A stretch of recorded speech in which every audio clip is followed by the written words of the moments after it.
आज हम करने वाले हैं आईफोन की मेमोरी अपग्रेड। अच्छा, ये है 64 GB आईफोन 11 प्रो मैक्स, जिसको हम कन्वर्ट कर देंगे 512 GB में।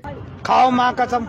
कसम खाने की कौन सी बात है, मैं आपको करके दिखाता हूँ। तो चलिए शुरू करते हैं। सबसे पहले स्टोरेज आईसी को मैं उतार लूंगा और इसको साफ करने के बाद पुरानी आईसी को उतार कर मैं JCID पर लगा दूंगा। इसके बाद मैं न्यू आईसी लगा दूंगा और सारा डाटा उस पर पेस्ट कर दूंगा। इसके बाद मैं आईसी को रिबोल कर लूंगा और अच्छी तरह रिबोल करने के बाद मैं इसको वापस मदरबोर्ड पे फिट कर दूंगा। इसके बाद मैं मोबाइल को कर लूंगा पैक और इसके बाद मैं मोबाइल को कर लूंगा फ्लैशिंग कंप्लीट होने के बाद मैं मोबाइल को कर लूंगा ऑन। तो गाइज आप देख सकते हैं हमारा मोबाइल हो गया है 512 GB। अगर आप भी अपने मोबाइल की मेमोरी अपग्रेड करवाना चाहते हैं तो विजिट करें Punjab mobile repairing and training centre.